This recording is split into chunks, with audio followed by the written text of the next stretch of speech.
जब भी कोई इंसान कुछ बड़ा करना चाहता है उसमें रिस्क तो होती ही है ना। अगर रिस्क नहीं तो सक्सेस भी नहीं। यही तो बिजनेस है ना, बिना रिस्क से जो हासिल होता है वो टिकता। जरा जरा से 22-22 साल के लड़के वो आईफोन दिखा के खुश हो रहे। अरे बनाया किसी और ने, पैसे पप्पा ने दिए, तूने करा क्या? खुश किस बात का हो रहा है तू?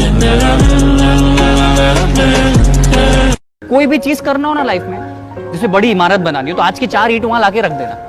अपने आप ख्याल आएगा कि कल रेत लानी, परसों सीमेंट लानी, सरिया लाना है। आप समझ रहे हो? लोग सोचते हैं इमारत कैसे बनेगी। अरे तू इमारत की मत, तू आज की 4 ईंट लाके रख। मगर आज स्कूल में पढ़ी हुई उस लकड़हारे की कहानी याद आ गई सर, जो अक्सर लोगों को बेवकूफ बनाने के लिए चिल्लाया करता था, शेर आया शेर आया। वो सारा गांव उसकी मदद को दौड़ पड़ता था, और वह कोई शेर नहीं होता था।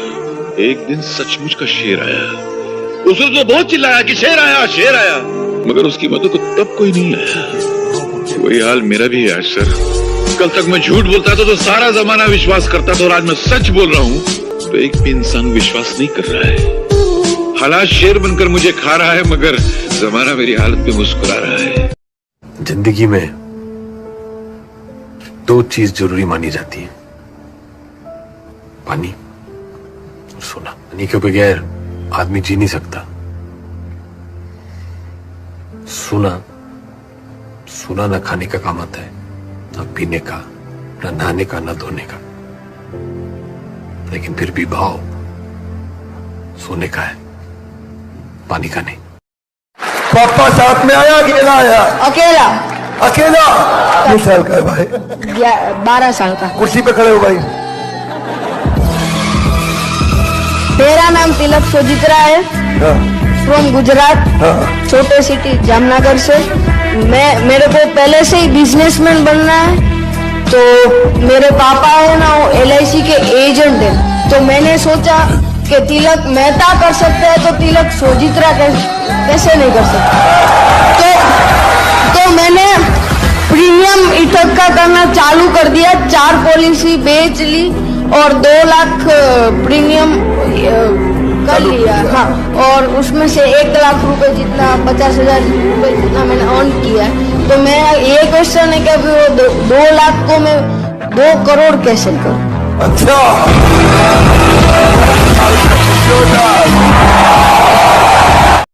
हेलो, तुम्हें ज्यादा ही घमंड है, जोखिम उठा रहे हो।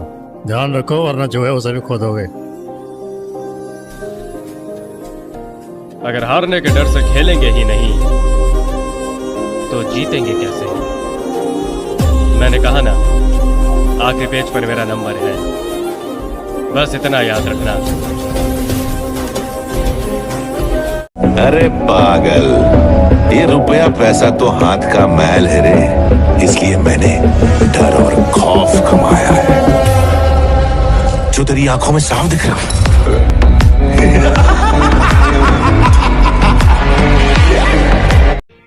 इस देश में पढ़ाई लिखाई करने वालों को मिलता क्या है? सारी जिंदगी माँ बाप की दौलत और मेहनत को बर्बाद करके लड़के डिग्री हासिल करते हैं। उसके बाद नौकरी के लिए ठोकरे खाते फिरते हैं। आधी जिंदगी पढ़ाई में गुजर जाती है, आधी जिंदगी ठोकरे खाने में गुजर जाती है। तो क्या फायदा ऐसा पढ़ाई हासिल करके? उल्टा पढ़ाई लिखाई हासिल करने के बाद मेहनत मजदूरी करते हुए शर्म आती है, क्योंकि दिमाग की दीवार पर डिग्री की छाप लगा। वैसे भी आज के जमाने में कौन पढ़ाई लिखाई करके साधु संत बन जाता है? सभी बेईमान बनते हैं, पढ़ाई लिखाई करके बेईमानी के नए नए तरीके निकालते हैं।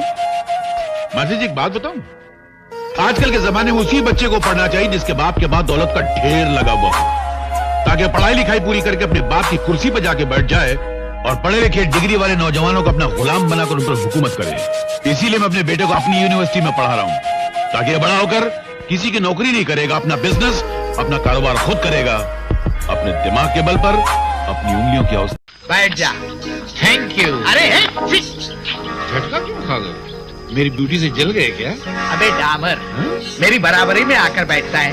जानता है तुझ में और मुझ में कितना फर्क है? हाँ, जानता हूँ। हाँ, फिर मुझे भीख मांगने के लिए दर दर पे जाना पड़ता है, आपको घर में बैठे ही भीख मिल जाती है। क्या बोला? नहीं, मैं नहीं बोलता हूँ, फिर सारा जमाना यही कहता है।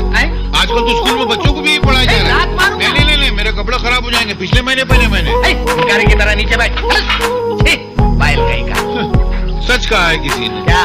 जिंदगी एक तराजू की तरह है, जो वजनी है वो नीचे चले जाते हैं, जो हल्के हैं वो ऊपर चले जाते हैं। बकवास बंद कर, चल सो कर। कितना कमाया?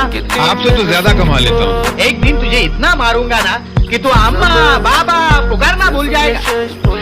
क्या पुकारना भूल जाएगा? अम्मा बाबा। अभी रोटी नहीं पकी, बाद में आना बाबा। नहीं भाई, मैं भीख नहीं मांग रहा हूँ, ये भीख मांगने की प्रैक्टिस कर रहे हैं। तुम्हारी आवाज बहुत अच्छी, चलो ना कल से साथ में भीख मांगते हैं।